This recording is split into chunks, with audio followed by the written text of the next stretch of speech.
Hello and welcome to this episode of The Churn. Today in conversation, we have Manu Joseph. Manu is a novelist and a journalist, and I introduce him in the order in which I like his works. And Manu has written three books by far, three novels, all of which have gained a lot of critical acclaim, all award-winning novels. We are also hearing that some of it is being converted onto the screen with some of the best directorial minds in the country. Um, Serious Men, The Illicit Happiness of Other People, and his recent Miss Laila, Armed and Dangerous. Manu, welcome to the show. I'm very glad to be here. Thank you for inviting me. Manu, often your work has a very huge canvas. You manage to somehow take a balcony view of things despite being in the middle of thick of things, especially because you're a journalist. And you manage to make some very surgical observations. And there's a dark humor also, most of the time, wit humor, which lurks behind those articulations. Do you feel that the self-proclaimed intellectuals of the journalistic world somehow use that comment of you being humorous to brush away the larger idea that you are trying to propel? I've observed it in many of the interviews, that whenever you say something intelligent or intellectual, it's often brushed, oh, Manu, you're such a witty person. And then, that entire conversation off tracks it to a completely different realm. Do you also feel that?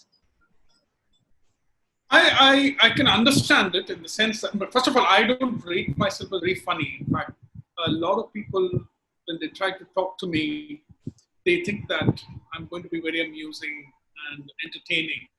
And usually in a one-on-one conversation, I can see their, in fact, I'm finding it funny because I can see their confusion, right? Most of the time, what people find funny is never what I intend. I do feel that there is a,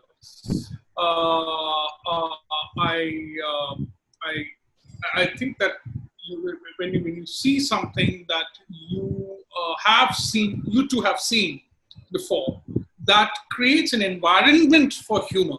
Okay, and then maybe you can find it funny or you can be offended. Actually, most of the time, exactly what people find funny is also what offends the other set of people. I find that I'm actually a bit. Real humor, the real humor is not what comes from you. It is what you can absorb, right? It's what you can take. How much humor you have is what you absorb from a situation which makes you uncomfortable, but you still take it. And I feel that a lot of people, this is the humor a lot of people don't have. And that is why they are not funny when they give out also. People trying to be funny, but they are always confused why they can't. Because you don't have the humor to make fun of yourself not in a very, sometimes the professors try to be very modest. And that kind of modesty itself is a form of arrogance. What I mean by humor is the answer to every question in the world. The top answer is it really doesn't matter. So every other answer is the second most important, the third most important. The top answer is always it doesn't matter. If that is the background of your life, that is where you emerge from, then you're able to observe much more. You're able to see much more. So I would say that people, but I can to answer the core of your question. The core of your question is more interesting. What I just said, which is why do people, why people think humor is something light? Because I feel that most people suspect secretly deep down that they are intellectually very frail. They don't rate themselves very highly intellectually. And in terms of intelligence also, intelligence is actually even more confusing now. At least 20 years ago, you could pass your own objective type exam and feel confident for 5 years. But now that also has been exposed as something which is probably not intelligent. So people are not very confident. And so they lean on seriousness. I feel that seriousness is a beautiful thing. It's a great thing. And there is a lot of intelligence in seriousness as a state of mind. without a doubt. But because people are not confident about their own intelligence, they want to lean on what is safe, and they make the mistaken presumption that if they are serious, they the, they can pass off as something substantial, you know. While humor, what is humor?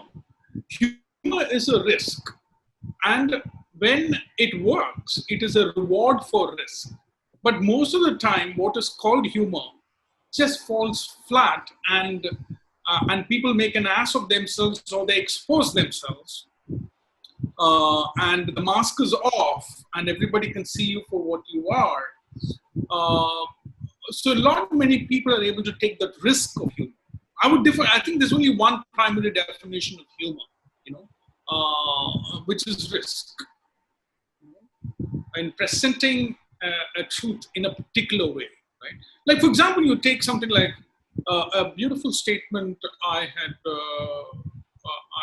If you take any of the things which makes us laugh, you know, it is that there is, you sense that there is something there that you can identify with. Manu, I wrote a rather terse and honest review of Miss Laila, and you commented saying that it's not very flattering, but you like the fact that it's more interesting than the boring reviews that appear in print and at other places. Could you please elaborate on that statement? Oh, you know, I feel that sometimes the way journalists describe a novel, especially the novel that they like, they make it sound a bit dull. It's exactly the same problem with food writing, or when people try to review sex, or anything which is a great experience is somehow doomed in review. I understand the problem. As a journalist, as a novelist, I'm amused and annoyed at how boring this so seeming fan of the novel. Most of the time when I read the reviews of professionals or of the passionate fans, or usually of the professional reviews, I don't feel like reading the book. But sometimes the naive, simple things that the fans say about the book, you know, that makes me want to pick up the book.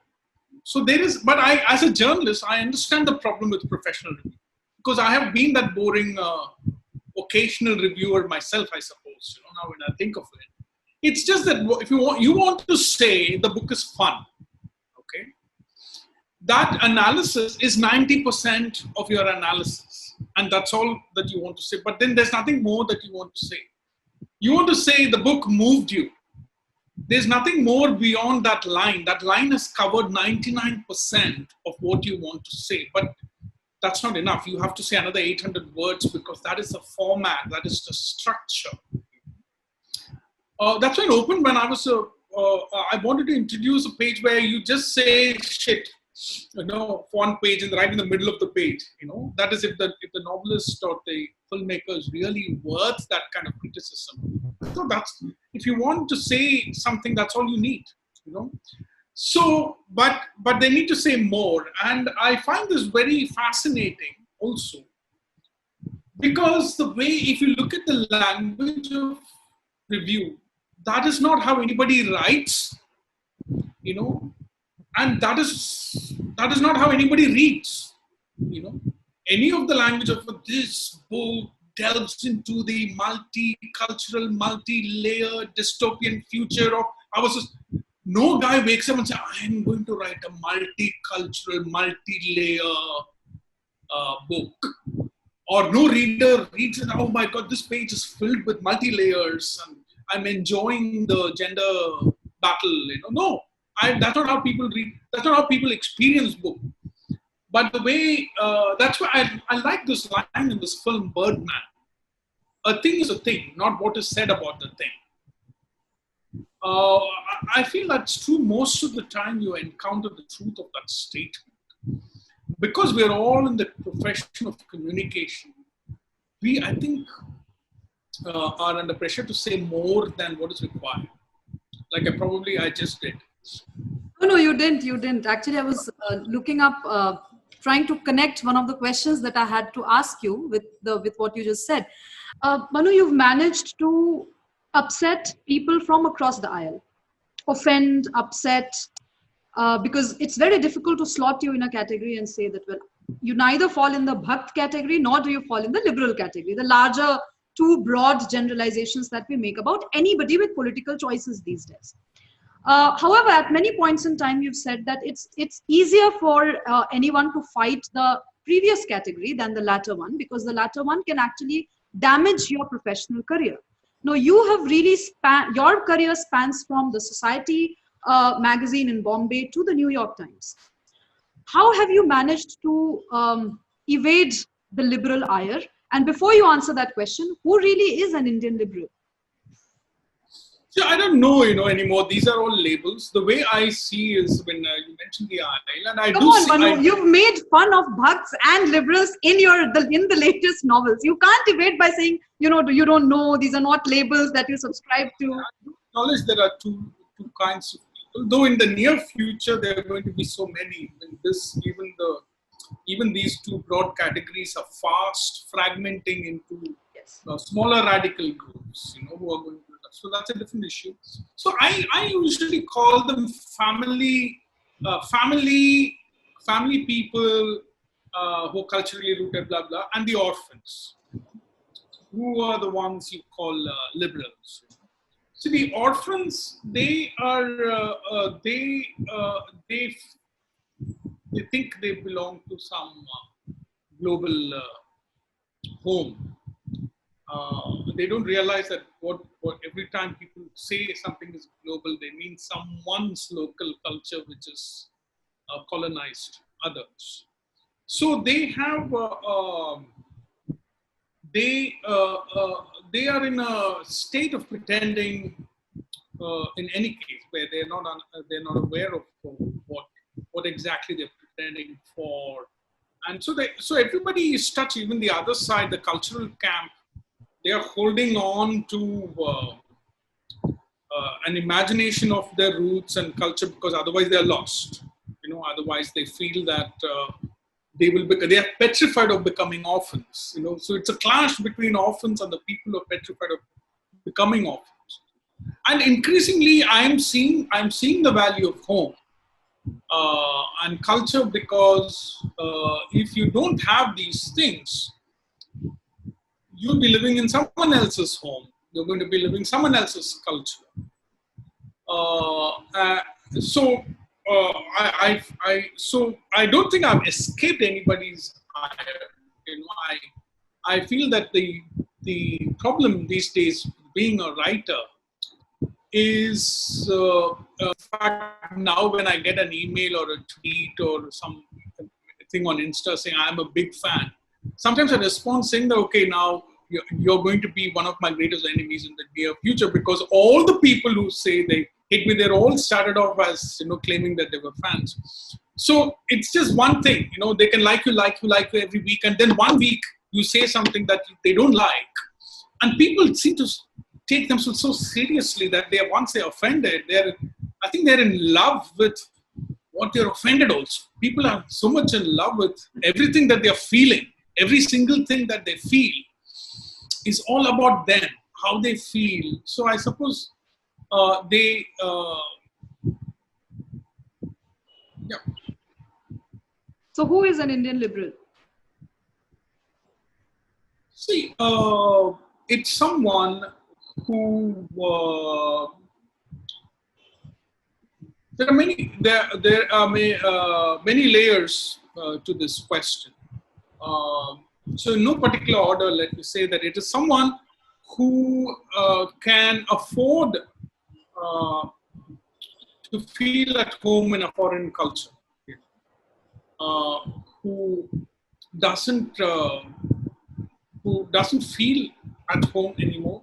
Intellectually, you should colonize that you feel more comfortable in some other culture. And also it could be the elite losers, or the losers among the elite. they have to find highly moral reasons to explain how they became losers. I'll give you an example. Uh,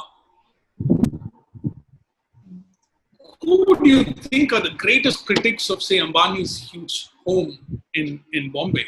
It's not the urchins, you know. I mean, I've given them mic rights, and I've spoken to them about this huge thing. You know, obviously, they are fine. They think that house is filled with money. They love it. You know, they love the swag. The people who hate this building are the other South Bombay millionaires who suddenly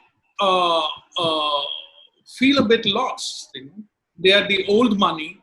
They were the elite. They were the elite in India when it was cheap to be rich. Today in India, it has become, people don't realize. In fact, a lot of journalists, unfortunately, middle class or lower middle class, and it is extremely expensive to be the top 1% anymore in India. So the old 1% has come into the bottom 3%, and a whole new kind of people are the top 1%. And the moral war of this is an example of the moral war of the losers. They have to go to war not saying that I'm not the elite anymore and so expensive to book a cruise. It is so expensive to get a Breach Candy flat, and I can't get a bungalow anymore in Delhi. And I can't use my connection with the Congress politicians and get some business done. I have to speak to guys who kind of vernacular, you know. They can't say those things. So they're responding in highly, they think, sophisticated ways against various problems, humanitarian problems that they perceive. So they might seem to be liberal, you know, that shell. So that is the another type of liberal.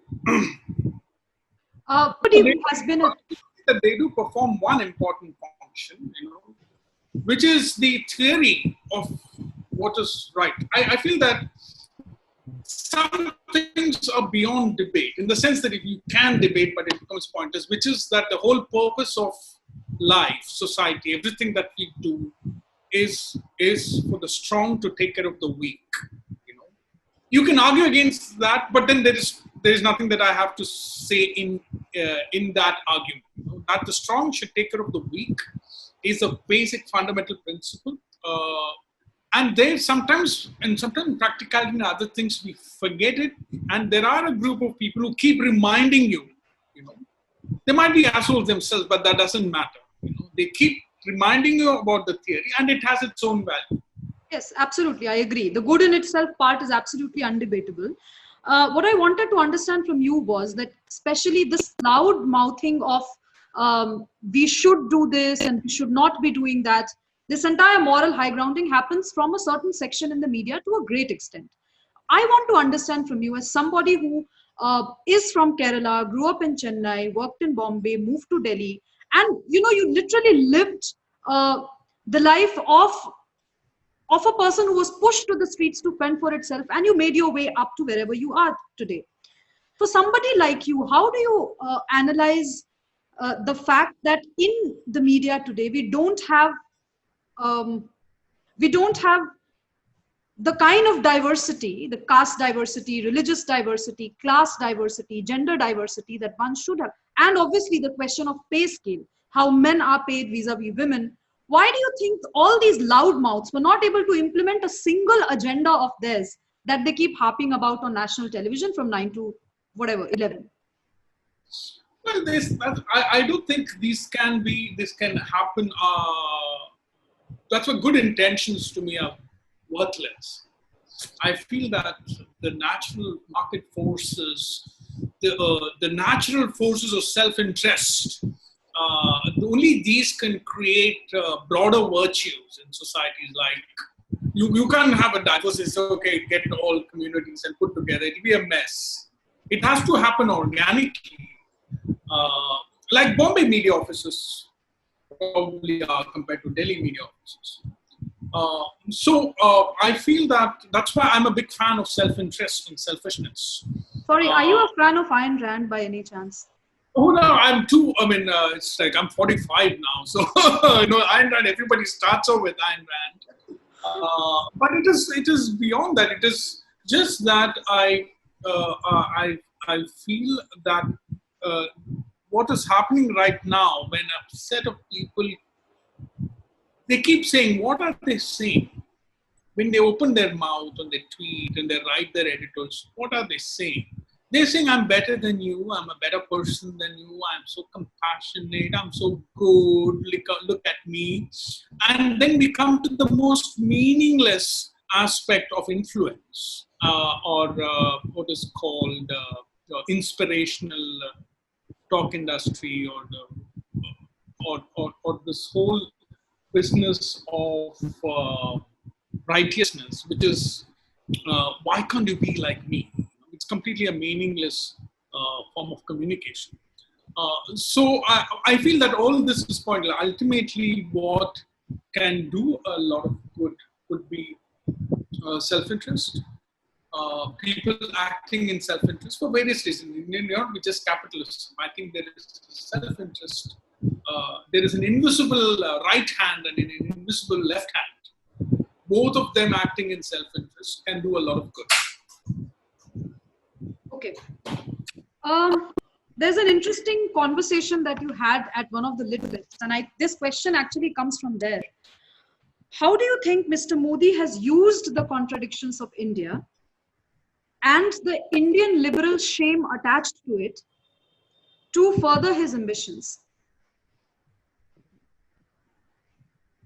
Where did you say this question was asked before? I think at one of the literature festivals. I don't exactly remember. Maybe you were in a conversation with Prayag Akbar. They tried to even mention Modi.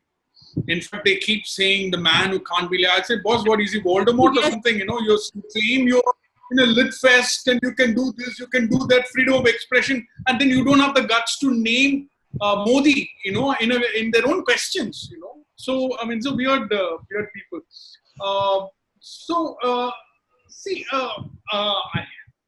I feel that, I mean, he has used contradiction. It sounds too academic a question for me to, to understand the strands.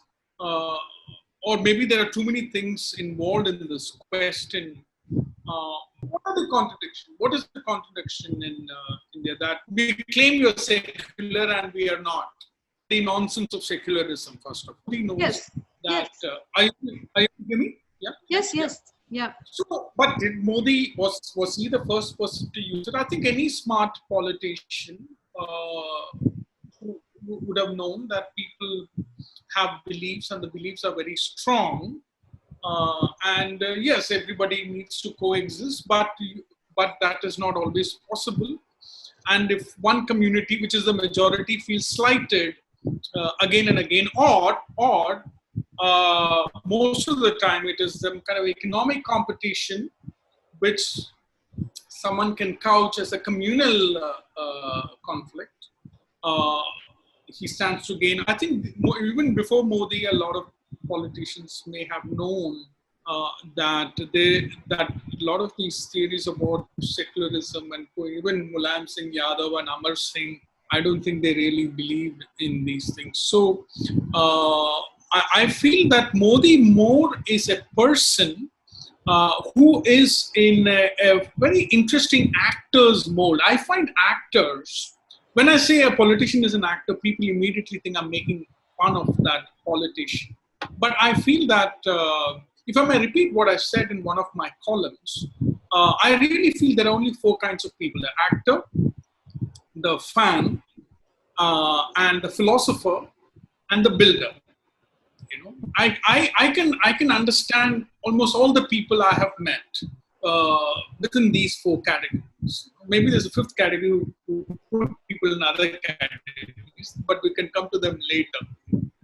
So the actor is someone, the real talent that an actor has is that he is whatever you want him to be. he's able to project the best that you think of him.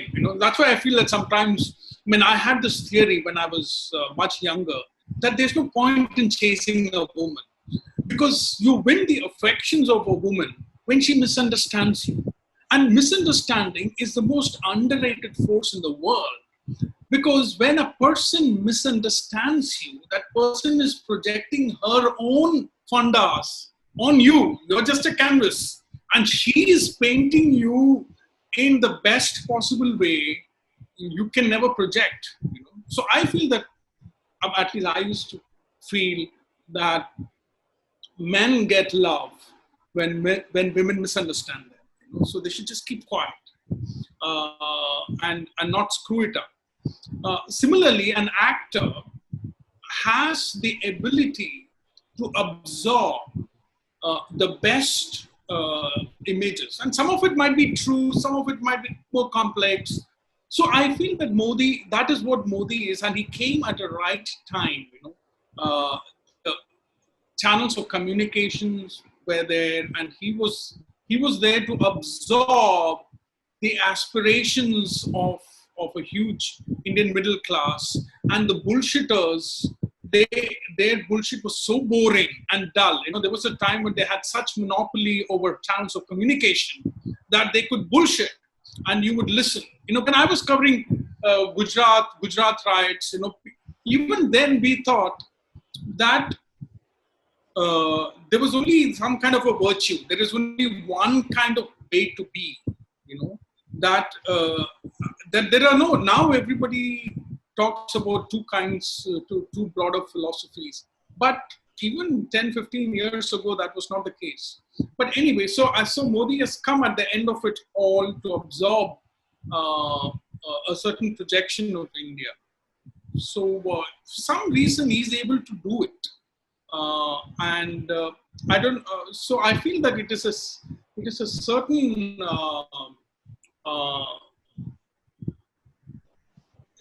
it's a certain personality that some people have. Whether it is true or not is more interesting than what the person absorbs. Like, for example, a guy who's very patriotic and he feels that India needs infrastructure. For some reason, he thinks that Modi also thinks like him. For some guy who thinks that India has to be a manufacturer, he's very convinced that Modi. Nobody has the view about Rahul Gandhi. A guy who feels passionately that India should manufacture modest things, he doesn't feel that Rahul Gandhi thinks anything. Somehow Rahul Gandhi is that white, empty canvas where nothing. He's not able to absorb the misconceptions of people profitably. You worked for the New York Times as well, and there's often I think, a very credible criticism which is thrown at the door of New York Times and the Washington Post of the world, that there's a very lopsided view of India that they wish to publish. Now, since you've written columns for them, do you think there is a merit in this kind of statement? And why do you think they're not open to diversity? See, there's one thing about, if you take New York Times or Washington Post, the middle class of all the nations except, or maybe even America, all over the world where they report, the middle classes of that nation will say this is bullshit. It's not so bad. It's not as bad as New York Times says, but the poor of that nation will always say, yes, it's that bad. Okay, so it's a question of perception. And from like, so there are, so they but the issue is something else. The issue is that they look at the world through a form of morality which is their own, and they feel that the rest of the world should align to that way of looking at the world. It's a very Christian thing, actually. It is a more sophisticated and modern form of evangelism. Like, this is the right thing, and you guys are not doing the right thing. That is what they are saying. But I'll tell you where the strength comes from. They're most critical about their own country. And they're not really patriots. So it's like, see, the problem with what you would call Indian right wing, I call them patriots, okay, is they don't have global credibility because they are never critical about their own country the way they want to be critical about other countries. Now, why New York Times, this is not, of course, the only reason why New York Times or Washington Post has so much power, but you look at the coverage of America, they're merciless in the way they attack their nation, what is going on in their country. It is not that they're hiding all the evils in their country. It's not that they ever try to hide what is happening to the blacks, So in that sense, so that is where they derive their power from. That is their defense. And it's a good defense. Right.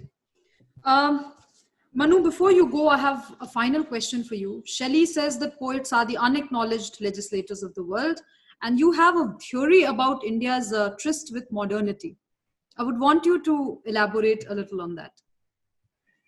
On what aspect of modernity? Political and social, or any aspect that you would want to. Yeah, so I was thinking of what aspect of modernity would be, are we talking about? What I would like to talk about prestige, how prestige is going to confuse everyone. What is happening right now is what we call aspiration. The elite is able to do something which suits them.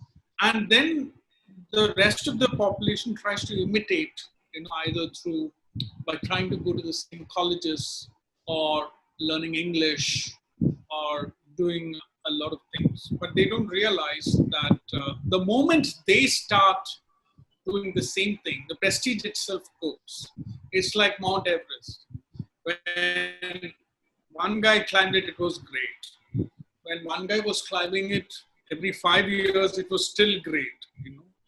But then when all kinds of people are beginning to climb, then they talk about environment and littering, and actually it's not a thing to do anymore, because the wrong kinds of people are able to climb Mount Everest. So similarly, in the Mount Everest of our social aspirations in India, that is the most horrible thing that India's elite do by not telling them that what is good for one section of the people need not be imitated by the rest. So I would say that is I find that most interesting about modern India. That whole confusion about now what should I do to be respected is a question that does not suddenly have a clear answer in India. Manu, the last question that I have for you is with respect to media, the state of media today. Well, I think for people like us, we were still in our graduation days when the Neera Radia story literally shook the Indian, not just the media, but the entire political landscape of the country. You had a very pertinent, and I think that question still goes unanswered, a very pertinent question which you asked Barkha, that was to do with why was the story not reported? That nexus between a corporate lobbyist trying to maybe sort of propel somebody as the minister. Now, why do you think, and I find that the answer that she gave very interesting, that it's so normal for people to call each other. It's so normal for, news to be traded between two individuals. I find it extremely fascinating that when a prime minister of the country uses the word news trader, somehow it becomes absolute, the liberal community, especially in the media, starts to cringe with the word news trading when they themselves normalized it, put it out on record saying it's absolutely normal for people to trade information. It's absolutely normal to hear all kinds of things and not report about it. So, sorry, I may be ranting here, but I'm really, really angry still with the fact that somebody who broke the story suddenly gets into the limelight. Somebody like you has been charged with misogyny just because you questioned a certain reporter about it. What do you have to say about the state of Indian media today? To me, it seems like Shiva's dance of destruction. Only when complete annihilation and complete destruction happens that something new will come out. I don't know who really is a journalist today. I would any day prefer a regional vernacular language journalist more than somebody sitting in the elite cocoons of Delhi, Noida, I mean, Mumbai, wherever, and trying to give me a piece of information on what's really going on. What are your thoughts on that? And how do you think Indian media can redeem itself? Yeah, I suppose so. A lot of talent and a lot of hard work. Now look at the product that journalism has. Look at it as an idea. I would place it on par with the wheel, though that wheel as an idea itself is probably overstated. But look at the idea of journalism, that we sell facts, that this happened, this is the information, and we are selling it. It's a great idea. It has a lot of prospect. It has become a circus, and it's been destructed not by any outside force. I feel that there is just not enough talent and hard work to sustain journalism at the highest levels. But I feel that if people don't want the attention of a billion people, a few millions will do. I think this is the time. In fact, I feel that now the time is right for a good print magazine. I had lost you. Actually, to be honest, even when I was editor of Open, I was always telling the owner, actually, why we should invest in online, because the delivery systems were not working. How do people buy this print magazine from when? But now I feel that the time is right for a good print magazine also, but it will be niche. So I feel that now the good things can happen only to small things in the media.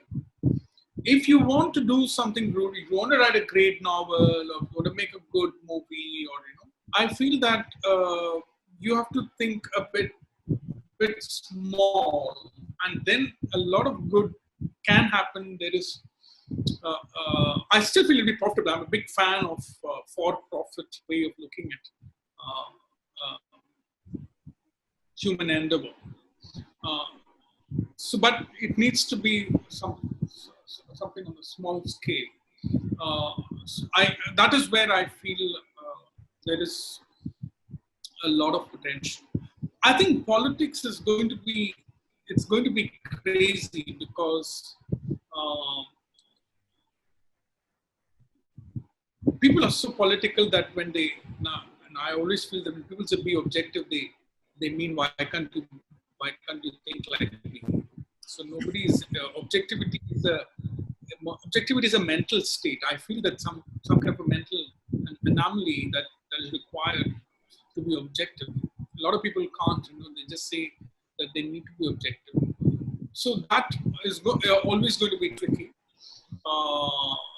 Like we see, even organizations like New York Times or Washington Post, when they cover, I really don't read them for objectivity, honestly, anymore.